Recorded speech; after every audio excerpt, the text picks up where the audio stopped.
Tá bom. Gente, então vamos começar. Deixa eu só tentar iniciar com um bom dia e obrigado pela sua presença, né? A gente está fazendo aqui o curso de novos membros e a gente está estudando sobre vários temas importantes da fé cristã. E aí hoje a gente vai começar com um tema que eu confesso que quando eu comecei a estudar essa semana, inicialmente eu vi o tema Comunidade do Amor. Eu achei que a gente ia falar só sobre o amor em si, mas depois eu entendi que realmente a gente vai falar sobre a comunidade, sobre o que é ser igreja, o que é fazer parte de uma igreja. E aí eu quero te convidar a participar disso, né? Eu vou compartilhar com vocês alguns textos, alguns versículos bíblicos, sempre importante, mas eu acho muito importante a participação também de vocês, com dúvidas, perguntas, né? O material que a gente tem e o material que a gente vai usar aqui que está no slide é um material que vocês já têm disponível no grupo da igreja. Então, se vocês tiverem alguma dúvida depois ou quiserem material, eu mando esse PDF aqui da apresentação, mas o material mesmo vocês têm ali no grupo da igreja, tá bom? Mas eu queria iniciar com uma oração. Convidar para você fechar os seus olhos, a gente poder orar juntos. Senhor, muito obrigado, Pai, por esse dia. Nós te agradecemos, Senhor, porque o Senhor tem cuidado de nós. Nós agradecemos pela nossa vida, agradecemos por essa semana que passou, Pai. E, Senhor, nós te pedimos que o seu Santo Espírito, Pai, possa iluminar as nossas mentes, que a gente possa aprender mais de Ti e que a gente saia daqui edificado, Pai. Tudo o que nós pedimos, nós te agradecemos. Em nome de Jesus, que nós oramos hoje e sempre. Amém. Quero te convidar para quem tiver com a Bíblia fácil, a gente abrir lá no Novo Testamento, a gente vai abrir Atos. Então a gente vai abrir no livro de Atos e a gente vai ler bem no comecinho Atos capítulo 2. E aí só para recapitular com vocês, em Atos no capítulo 2, ou talvez até mesmo no livro de Atos, ele vai contar muito sobre o relato de como que se deu a igreja depois de Jesus ter ido ao céu, né? O que aconteceu.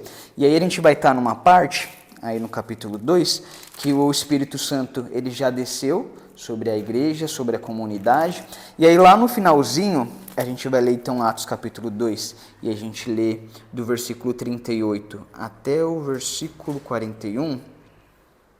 Aliás, a gente vai ler do versículo 42 até o versículo 47, vai contar um pouco sobre como era a igreja do Novo Testamento. E aí eu queria compartilhar algumas coisas para a gente começar a pensar juntos de como que a igreja se dava e como que nós estamos até o momento como igreja. Então, Atos capítulo 2, eu começo a partir do versículo 42, que fala assim: Todos se dedicavam de coração ao ensino dos apóstolos, à comunhão, ao partir do pão e à oração. Havia em todos eles um profundo temor, e os apóstolos realizavam muitos sinais e maravilhas. Os que criam se reuniam num só lugar e compartilhavam tudo o que possuíam. Vendiam propriedades e bens e repartiam dinheiro com os necessitados. Adoravam juntos no templo diariamente. Reuniam-se nos lares para comer e partir o pão com grande alegria e generosidade, sempre louvando a Deus e desfrutando a simpatia de todo o povo. E a cada dia o Senhor lhe acrescentavam aqueles que iam sendo salvos. Aqui a gente vai ver um relato sobre a igreja do Novo Testamento, e eu me recordo que há uns 4 anos atrás, que quando eu comecei a preparar o TCC, quando eu estava estudando teologia, eu quis estudar sobre a tecnologia, a transmissão de culto. Em determinado momento, quando eu pensei em falar tecnologia, eu pensei muito em tecnologia, só que como eu ia falar culto e tecnologia, eu tinha que entender o que era o culto. E aí, para isso, eu tive que estudar a Bíblia, e dentro da Bíblia eu falei assim, puxa, a Bíblia é muito grande para eu poder falar sobre culto, o que seria o culto ou o encontro dos irmãos. Então o que eu vou ler? Eu vou ler o Novo Testamento, que é a ótica que a gente tem hoje, quando a gente pensa na Bíblia, é a gente pensar a partir daquilo que está relatado ali no Novo Testamento, aquilo que Jesus também fez, né? E aí eu pensei no Novo Testamento, só que dentro do Novo Testamento, especificamente o livro de Atos, porque é em Atos que vai mostrar muito sobre como se deu a igreja, como funcionavam os cultos, os encontros. E aí aqui só nesse texto que a gente viu, a gente vai ver várias coisas. A gente pode ver que eles se reuniam num só lugar, a gente pode ver que eles estavam juntos, que eles partilhavam o pão, e que era uma comunidade de certa forma unida, e no finalzinho vai falar que era uma comunidade que crescia. Então a gente vai ver alguns aspectos da igreja primitiva, né? Mas eu quero usar um pouquinho do material que a gente está que a gente está estudando, e a ideia é o quê? É no final dessa aula a gente conseguir responder essas perguntas. Então a primeira pergunta é: quem instituiu a igreja? Quando a gente olha, quem que foi a primeira pessoa que instituiu a igreja? Segundo, quais são algumas metáforas bíblicas para a igreja? Quais são os exemplos que a gente pode olhar na Bíblia que fala o que seria ser a igreja, né? Quem pode fazer parte da igreja? Qual a diferença entre o corpo de Cristo universal e a comunidade cristã local? E também por qual razão um cristão deve ser integrado em uma comunidade cristã local? E a última pergunta: qual é a maior característica da comunidade dos discípulos de Jesus? E aí, antes da gente começar, eu queria perguntar para vocês, até para ter um pouco da noção, quando vocês falam igreja, o que vem à mente de vocês? O que vocês pensam em ser igreja? Tem algum exemplo, alguma coisa que vem na mente de vocês? Quando vocês pensam nisso? Templo, uma comunidade. Templo, comunidade, boa. Reunião de pessoas. Eu acho que templo é meio assim, um local, né? Eu me lembro que eu vim assim meio de lar católico, né? Então, na igreja católica, eles até hoje, assim, porque com todo respeito, eles não estudam tanto a Bíblia como a gente. Eu, por exemplo, aprendi a estudar a Bíblia e, de fato, depois que eu me converti, mas assim, na igreja católica, eles acham que a igreja é o templo, tá? Sim. Né? O local, as paredes e tal. E a gente deu uma passeada muito negativa desculpa. com relação a isso, porque eu me lembro de uma época que O pessoal ouvir também. Meio que abençoando o local, essas coisas. Então, assim, como se você não pudesse, por exemplo, fazer um culto, que é ruim você fazer um culto que não seja dentro daquele templo, da denominação. Mas a igreja é um grupo de pessoas que se reúnem em torno. Eu só vou falar um pouco daquilo que você está dizendo, porque como eu estou gravando, pode ser que quem vai assistir a aula depois não vai ouvir você, né? Por isso que eu até peguei um segundo microfone, mas se precisar a gente dá. Mas o que o Hélio ele trouxe aqui um pouco é realmente talvez essa diferença que a gente pode olhar pensando na igreja no Antigo Testamento e pensando na igreja no Novo Testamento, porque realmente quando a gente olha no Antigo Testamento, a gente pode ver a igreja de uma forma bem templária, né? Assim, bem realmente gostava de se encontrar em templo, né? Ou local, tabernáculo. Então realmente tinha um pouco dessa lógica e a gente pode ver um pouco dessa mudança no Novo Testamento.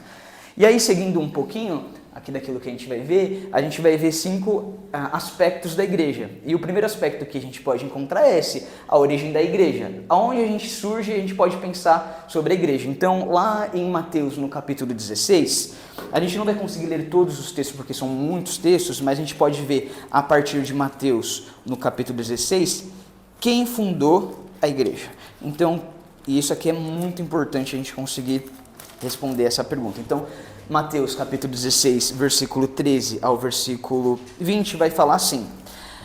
Mateus capítulo 16, do versículo 13 ao 20, fala assim: Quando Jesus chegou à região de Cesareia de Filipe, perguntou aos seus discípulos: Quem as pessoas dizem que o Filho do Homem é? Eles responderam: Alguns dizem que o Senhor é João Batista, outros que é Elias, e outros ainda que é Jeremias, ou um dos profetas. E vocês? Perguntou: Quem vocês dizem que eu sou?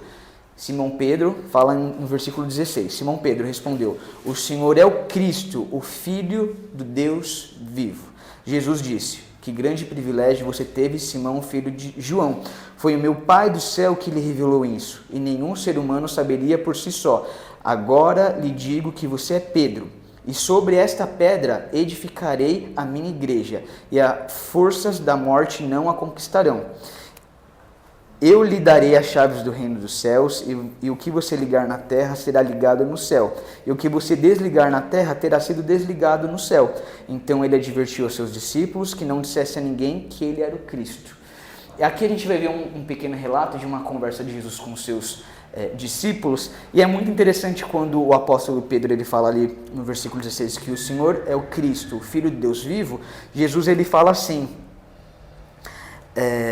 ali no versículo 18: Agora eu lhes digo que você é Pedro, e sob essa pedra, e aí tem até uma explicação lógica ali um pouco mais etimológica da palavra, que quando ele fala esta pedra, ele está se referindo a ele mesmo.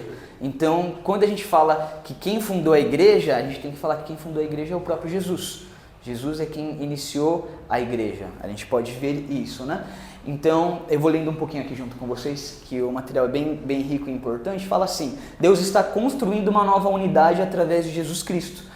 O novo homem, nova criatura, nova criação de Deus. Não é apenas o indivíduo, mas o homem coletivo, o corpo místico de Jesus Cristo, a nova humanidade. Quando Jesus declara que pretende edificar a sua igreja, certamente está se referindo a essa nova humanidade. E a gente pode ver um pouco disso, realmente, a partir da igreja e daquilo que ele vive com os discípulos dele, é que a igreja é uma comunidade, é formada por pessoas.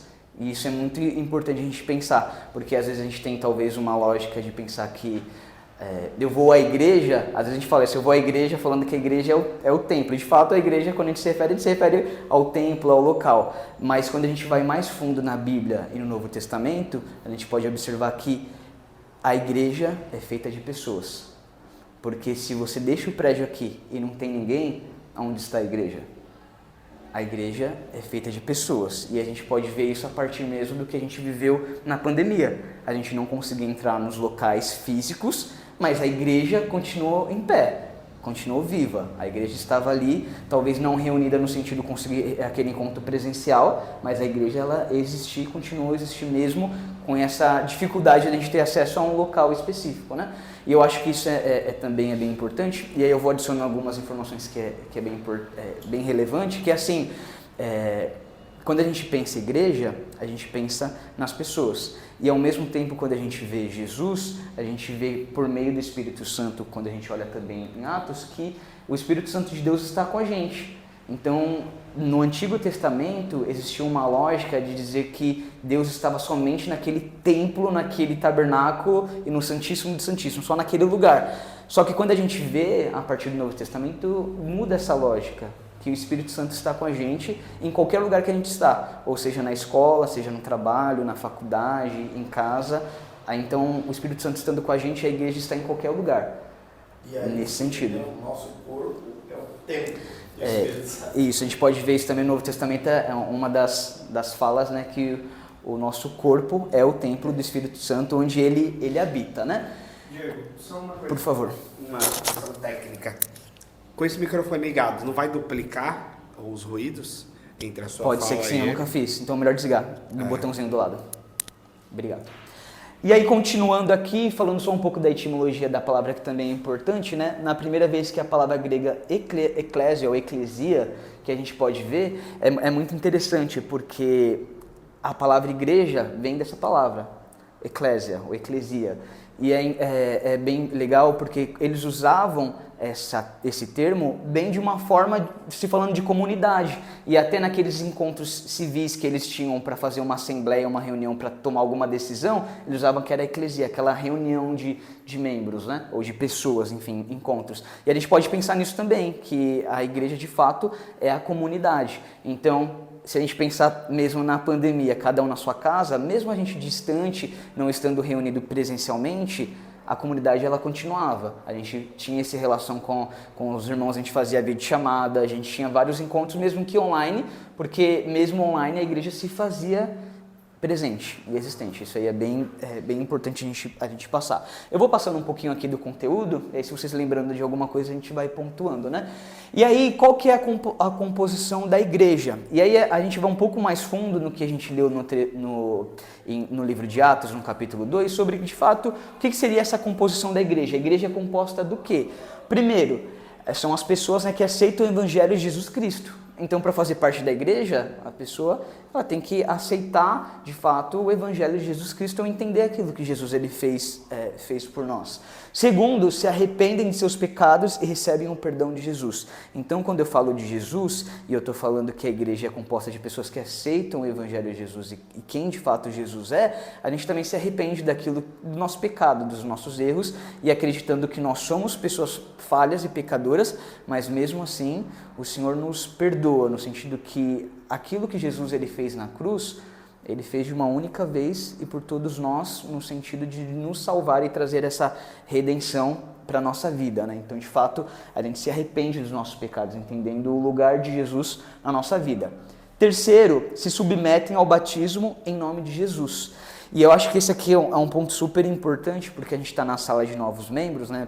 Inclusive, muitas pessoas que vão assistir online vão participar também do batismo, que o batismo ele tem uma importância muito grande em ser igreja, porque no momento que eu sou batizado, eu não só falo isso para mim mesmo, que eu aceito a Jesus, mas eu mostro às pessoas, ao mundo, que realmente eu estou entendendo quem Jesus é de fato na minha vida. Então o batismo, ele é talvez uma confissão pública, né? É um relato público de quem realmente a gente entende que Jesus é, e de alguma forma é de fato uma ordenança, no sentido que a gente sabe que tem a sua importância no local da igreja, né? Embora, só posso falar uma coisa? Pode falar, Lio. Embora é a profissão de fé da pessoa, né? Profissão de fé. Você conta como é que você se converteu. Sim. É isso que de fato define se o camarada é cristão, porque a gente já viu de tudo, né? Igreja batizando gente que não era salva. Sim. Mas não é que não era salvo, não conhecia bem a doutrina da salvação, entendeu? Então, assim, eu sou batista e tal, acho que pra gente é até fácil ficar falando isso, mas a gente tem que lembrar que o batismo não tem nada a ver com salvação. Muito. Aí a gente lembra do ladrão da cruz e de outras passagens na Bíblia, porque a gente não pode, assim, entre aspas, tá, idolatrar batismo. Quer dizer, porque todo mundo fala assim, você é batizado, quando você fala que é evangélico, né? Você é batizado, Sim. como se isso fosse a definição. A definição não é. A definição é a profissão de fé. Então, sabe que tem uma coisa que eu gosto muito na igreja presbiteriana, eles valorizam muito isso. Então, toda a comunidade tem que ouvir o seu testemunho. Como é que você se converteu? Por que você virou crente? Sim, eu vou traduzir um pouco daquilo que você disse, da importância da profissão de fé, né, de você compartilhar aquilo que você crê. E aí o Hélio está falando muito dessa questão do batismo, que ele de fato ele não salva, no sentido que, assim, quando a gente vê alguns relatos bíblicos, né, e aí o exemplo maior que a gente tem é na cruz, né? Jesus, ele está ali na cruz, né, passando por toda aquela situação terrível, e aí tem dois ladrões, né, assim, do lado dele ali, e em determinado momento um pede, né, fala: Senhor, lembra de mim quando o Senhor estiver no paraíso. Aí Jesus responde: ainda hoje você estará comigo no paraíso, né? Então, de fato, a gente pode observar que aquela pessoa não teve tempo hábil de ser batizada, né? E Jesus, pelo que a gente vê, ele, de fato, ele foi para o céu no sentido que Jesus falou: não, ainda hoje você estará comigo, né? E é isso que o Hélio ele está trazendo, né? Para não ter uma idolatria no sentido de achar que se a pessoa não é batizada, ela não é salva, né? E aí, assim, eu não vou entrar também tanto nesse detalhe, porque são muitos pontos, né? Mas a gente sabe que, de fato, o batismo em si não é o ato que salva, mas a gente sabe da importância de a gente se batizar e de mostrar realmente ao mundo quem Jesus é na nossa vida. E ao mesmo tempo, e aí dando um pouquinho mais de detalhe, quando a gente fala da Igreja Batista, né, a gente tem ali uma assembleia para poder realmente fazer esse batismo e oficializar a pessoa como membro da igreja, e tem um momento que a gente vai chamar de profissão de fé, que é aquele momento que a gente vai fazer algumas perguntas, né, para a pessoa. Falar assim: você acredita em Jesus? Me fala um pouquinho sobre o seu processo de conversão. E aí é um pouco dessa confissão aberta, né, de você falar: puxa, Jesus é o meu Senhor, e aí você contar um pouquinho sobre a sua história com Jesus, né? Então tem essa profissão de fé que a gente sabe também que é bem importante, esse relato. E aí, seguindo um pouquinho daquilo que a gente está vendo, né, reúne-se regularmente para a celebração do Evangelho. E aí, esse ponto aqui já daria um curso inteiro, que foi praticamente o curso que eu dei, porque a gente coloca aqui reúne-se regularmente, porque quando a gente olha no Evangelho, ou aliás, quando a gente olha em Atos, a gente pode ver que a igreja se encontrava, se reunia presencialmente ali, pelo que a gente entende no Novo Testamento. E de fato, no ponto 4, né? Falar o 4 também. E a gente sabe que o encontro presencial ele é muito importante. E aí eu vou abrir só um espaço que eu também acho que é legal, porque eu acho que com o avanço da tecnologia ajuda muita gente. Porque às vezes a gente está enfermo, a gente está num dia que a gente não consegue ir presencial assistir o culto, ou cultuar a Deus, mas a gente pode assistir de forma online e está tudo ótimo nisso, né? Ou talvez só o problema é quando a pessoa de fato ela não quer mais ir para a igreja ou estar ali cultuando com os irmãos simplesmente por não querer, né? Isso eu acho que pode inclusive enfraquecer a pessoa ainda mais. Então a gente sabe que a presença física ela tem o seu local de importância, mas abrindo espaço que a gente sabe que algumas pessoas não conseguem de fato estar presencialmente. Então a gente teve um caso até na igreja que a pessoa foi para um outro país, então imagina, ela foi para um outro país, que ela não falava o idioma e ela não conseguia participar do culto, então puxa, eu vou participar do culto de forma online, né? Então a gente tem vários relatos, né? O ponto 4, perseveram na doutrina dos apóstolos, e aí aqui a gente vai falar um pouquinho daquilo que os apóstolos ensinam, né? E eles falam realmente sobre a doutrina daquilo que a gente acredita, então isso também tem o seu lugar de importância. E por último, assumem voluntariamente um compromisso de unidade e de relacionamento, né? Ou de unidade de relacionamento. Então a gente sabe, quando a gente fala da igreja, é muito natural que quando a gente está num espaço, num local que tem outras pessoas, a gente faça amizade. E isso a gente acredita que seja voluntário, né? Ninguém obriga ninguém a ser amigo do outro, né? É muito natural e as coisas vão acontecendo muito naturalmente, né? E aí o segundo ponto aqui é sobre as dimensões da igreja universal e local. Como a gente tem muitos aspectos, que são 5, e a gente está nesse segundo aspecto aqui, eu não vou me deter tanto em cada um tão profundo, né? Mas quando a gente fala da igreja universal e da igreja local, eu vou começar pela igreja local. Quando eu falo igreja local, o que seria a igreja local? Então eu vou pensar a partir da Igreja Batista 21. A Igreja Batista 21, que é uma igreja local, e é composta por aqueles irmãos que fazem parte já da igreja. Então, eu tenho a Patrícia, eu tenho o Hélio, eu tenho o Reinaldo, eu tenho o Lucas, eu tenho a Isa, eu tenho várias pessoas que fazem parte dessa igreja local, né? Então, são os irmãos que fazem parte daquela igreja, de um local específico, no momento específico. Quando eu falo da igreja universal, eu estou falando de um aspecto da igreja global, no sentido que, assim, a igreja universal, ela é composta por todas as pessoas crentes de qualquer tempo, em qualquer momento da história, seja há 2000 anos atrás, seja 1000 anos atrás. Então, quando eu falo de igreja universal, é a igreja composta por todas as pessoas de todos os tempos, né? E aí tem um versículo que é bem importante, aliás, tem alguns versículos bem importantes, mas eu queria ler esse trecho aqui que é bem legal, que fala assim: esta igreja universal se expressa historicamente através de centenas e milhares de comunidades cristãs locais. A igreja que está em Corinto, na casa de Áquila e Priscila e assim por diante, né? Por isso é que no Novo Testamento usa a palavra eclésia ou eclesia para referir-se tanto à igreja quanto às igrejas. Jesus, quando falou a respeito do processo de disciplina na igreja, fez referência à comunidade cristã local, pois seria um absurdo de interpretação imaginar que o irmão em pecado fosse apresentado à igreja em sua dimensão universal. E aí aqui eu quero só abrir um ponto, porque esse é um aspecto da teologia que a gente discute, se conversa muito, mas é só essa ideia de universal de todos os crentes de todos os tempos e a igreja local, daquele momento específico, né? E aí eu vou fazer uma distinção tentando apoiá-los também no entendimento, que assim, existe uma igreja local, que é a Igreja Batista 21. E essa igreja é feita por pessoas. Então, a partir do momento que a pessoa entende que ela quer fazer parte da igreja, ela vai passar por um processo na Assembleia, ou seja, de batismo, de transferência, de reconciliação, de aclamação e assim por diante. Então, a gente tem um hall de membros, de pessoas que estão ali naquela comunidade.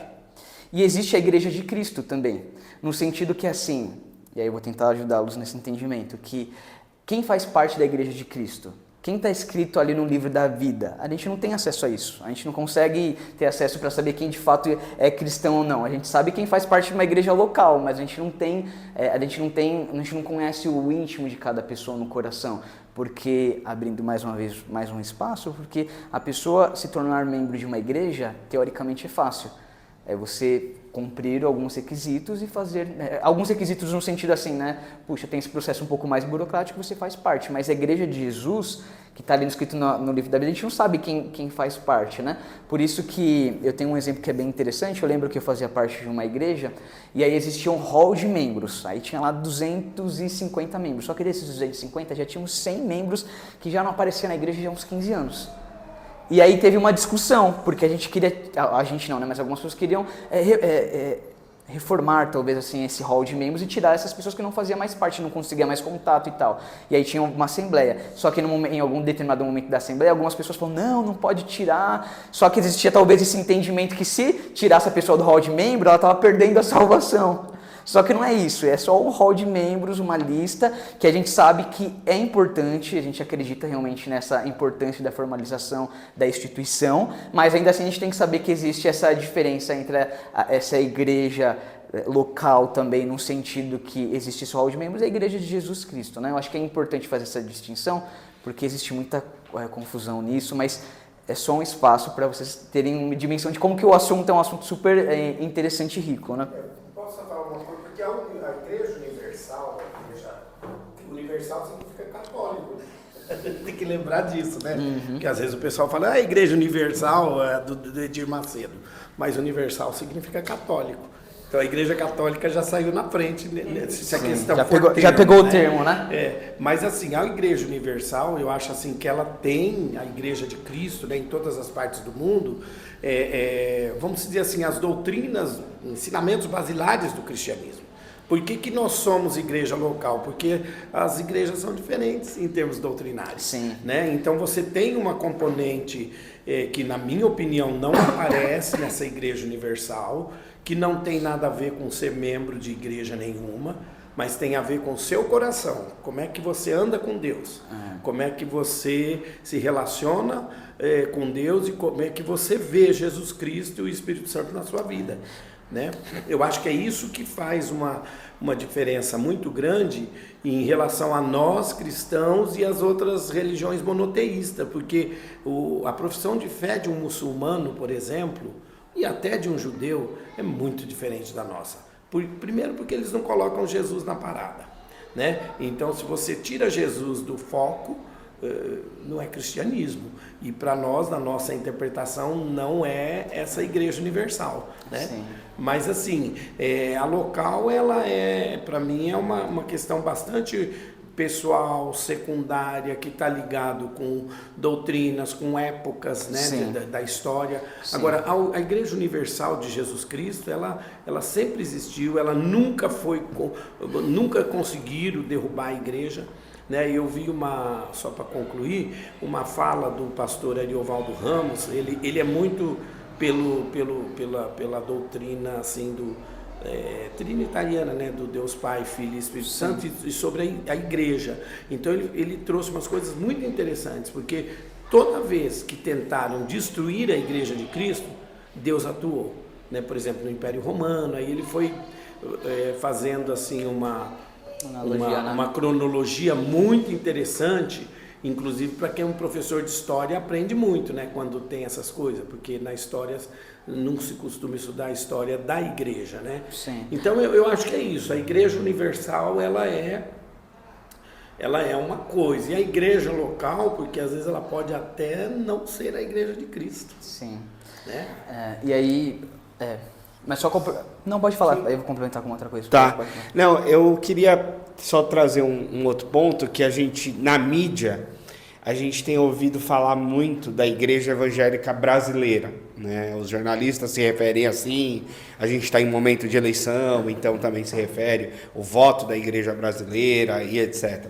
Mas essa categoria, Igreja Brasileira, Igreja de um país, ela não existe na Bíblia, no sentido de que essa perspectiva de igreja de um país ou até igreja de uma cidade é uma perspectiva de análise sociológica. Da perspectiva sociológica ou até da ciência das religiões, a gente pode falar que existe uma igreja brasileira, uma igreja colombiana, uma igreja norte-americana. Mas em termos bíblicos, as dimensões da igreja são essas duas. Ou é essa dimensão espiritual, que a gente está chamando aqui, né, de Igreja Universal de Cristo, ou é a dimensão local, que é o que a gente está experimentando aqui, né, uma comunidade que se reúne num local e se entende como Igreja de Jesus. Então é interessante, porque às vezes eu vejo pessoas levantando muita bandeira e batalhando assim, se desgastando talvez pela igreja brasileira.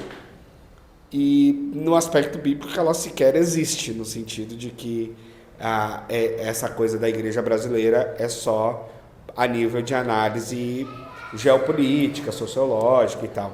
mas não teológica. E eu gosto muito até dessa sua fala, porque de fato, quando a gente fala igreja, é um negócio muito doido, porque quando você está no trabalho e tudo mais, eu lembro uma vez eu estava compartilhando com uma pessoa sobre meu trabalho que eu estava fazendo da igreja, e eu falei de transmissão de culto, né? Aí a pessoa até na hora falou assim, nossa, mas tem culto online, as pessoas podem assistir de casa, eu expliquei sim. Aí a primeira pergunta que ele fez na sequência, e o dízimo, eles dão como? Na época não tinha Pix ainda, né? Aí eu falei assim, aí uma outra pessoa estava do lado e falou assim, faz um depósito bancário. E assim, é muito interessante porque se fala muito dessa questão, relaciona muito, talvez, na igreja brasileira, questão de ser igreja, dizimar, né? Ou dinheiro em si, né? E aí eu faço a separação, não separação, mas eu tento colocar assim, para entender um pouco, quando eu falo de igreja, talvez a igreja pensar que existem as igrejas históricas, né? Intrabatista, presbiteriana, anglicana, metodista e assim vai, as igrejas pentecostais, né, que a gente conhece que é a Assembleia de Deus e tem uma ênfase talvez mais realmente no Espírito Santo, e aí a gente pode ver também as igrejas neopentecostais, que aí talvez entra Deus e Amor, a Universal, que tem uma ênfase talvez na teologia da prosperidade. Então existem algumas diferenças de doutrinas e tudo mais, né? Só que esse aí também já dá uma outra aula só sobre esse assunto, né? E aí caminhando já um pouco para o conteúdo que a gente está vendo aqui, eu acho que é importante a gente pensar que a igreja é feita de pessoas e a igreja tem vida própria no sentido que a gente sabe que as pessoas são diferentes e as pessoas têm hábitos diferentes. Então a gente pode entender que existe a dinâmica da vida da igreja. E como se dá essa dinâmica? Ela se dá de 3 formas. Primeiro, a unidade do corpo de Cristo. Então quando a gente olha 1 Coríntios, no capítulo 12, é que o texto ele é um pouquinho longo, mas fica aí o convite para vocês lerem em casa, mas em 1 Coríntios, no capítulo 2, vai fazer essa relação da unidade do corpo de Cristo, né? Então, o corpo não é membro, o corpo não é um membro, mas muitos, porque assim como o corpo é um e tem muitos membros, em todos os membros do corpo, embora sendo muitos, formam um só corpo, assim também é Cristo, há muitos membros, mas um só corpo. No sentido que se a gente pensa que a igreja é um corpo, a gente tem um dedo, a gente tem um rim, a gente tem um olho, a gente tem um ouvido. Então a igreja é composta de várias pessoas, né? E cada um com a sua importância e o seu local, né? A gente tem muito disso, né? Então a unidade do corpo de Cristo, a diversidade do corpo de Cristo, né? Se o pé disser, porque não sou mão, não sou do corpo, nem por isso deixarei de ser do corpo. E se a orelha disser, porque não sou olho, não sou do corpo, nem por isso deixará de ser do corpo. Se o corpo todo fosse olho, onde estaria o ouvido? E se todo fosse ouvido, onde estaria o olfato? E isso eu acho que é muito legal, muito importante, porque de fato se o corpo fosse composto somente de olho, e como que eu faria para ouvir ou para falar? Então de fato tem a sua importância, né? Eu gosto de falar muito que a igreja, eu aprendi isso com um movimento que é bem legal, que chama Movimento Mosaico, que as pessoas, talvez de uma forma, ela tem as suas riquezas e a sua pobreza. Então, no sentido que, assim, você é rico com muitos dons e talentos, e talvez tem pessoas que não têm esses mesmos dons e talentos com você. E aquilo que Deus te deu de riqueza, você pode compartilhar com a outra pessoa. Então, sei lá, eu sei ensinar, mas eu não sei cantar. Inclusive, eu sou péssimo em cantar, mas tem uma outra pessoa que vai edificar a igreja cantando com o seu dom.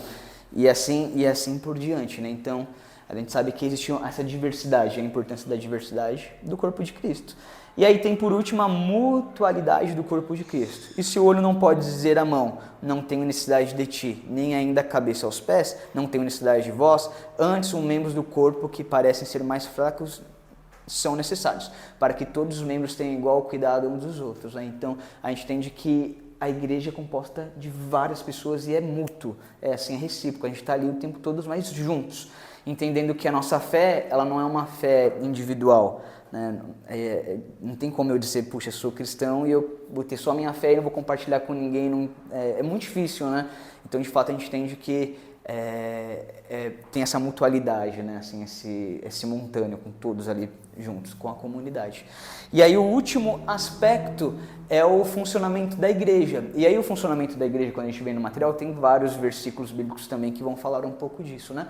E aí, começando aqui dessa primeira parte, um dos aspectos da nossa humanidade criada à imagem e semelhança de Deus é a vocação para os relacionamentos interpessoais. O ministério da Santíssima Trindade indica que Deus é um só, mas em 3 pessoas. Deus é uma unidade perfeita de relacionamentos entre pessoas que compartilham da mesma essência. E aí aqui está um ponto que eu não vou entrar nesse detalhe, que também é uma outra aula, falar sobre a Trindade, mas a gente acredita que Deus é um Deus triuno, no sentido que Ele é Deus Pai, Ele é Deus Filho e Ele também é Deus Espírito Santo. E a gente pode ver desde o início ali, se a gente pega o Antigo Testamento, quando Deus fala, façamos o homem a nossa imagem e semelhança, Deus é plural, Ele sempre foi comunidade, Ele sempre foi três, né? E é interessante quando a gente vê bem no comecinho também, lá no versículo 1, fala que a terra era sem forma e vazia, mas o Espírito Santo de Deus pairava sobre a superfície da terra. Então desde o início a gente pode ver essa comunidade, o Espírito Santo, Deus criando o universo, e Deus é um Deus plural, e da mesma forma é um exemplo para a gente, que a gente também a gente é comunidade, a gente precisa de outras pessoas para poder funcionar, para conseguir se relacionar com as pessoas, né? Eu não sei que oração, eu estou com medo de passar muito horário. 2:10, 5 e... Tá. Sim, né? Pode ser. Alguém tem alguma dúvida? Uma pergunta? Eu acho que você está falando coisas muito profundas. Muito sabe? profundas, sim. Que eu levei muito tempo para aprender. A doutrina da Santíssima Trindade, né? A doutrina da Santíssima Trindade, ela cabe estudos, e a própria Igreja Católica, muito antes de nós protestantes existirmos, eles já estudavam isso. Sim. Né? Porque o grande erro é quando você vê só o lado humano de Jesus, né? Achando que Jesus é o profeta maior, ou como os muçulmanos acham e os judeus, ou que Jesus foi uma figura criada, como foi Lúcifer, por exemplo, que depois virou o diabo. Então, assim, são coisas profundas, mas eu espero que vocês e todos nós, assim, continuemos, porque aí sim está uma doutrina, né, basilar do cristianismo. Sim. Porque tem muita gente aí falando bobagem a respeito da Santíssima Trindade ou tentando desacreditar. Porque o fato de eu não entender um Deus que se manifesta em três pessoas e que é realmente uma comunidade, uma unidade, ele não deixa de existir, né?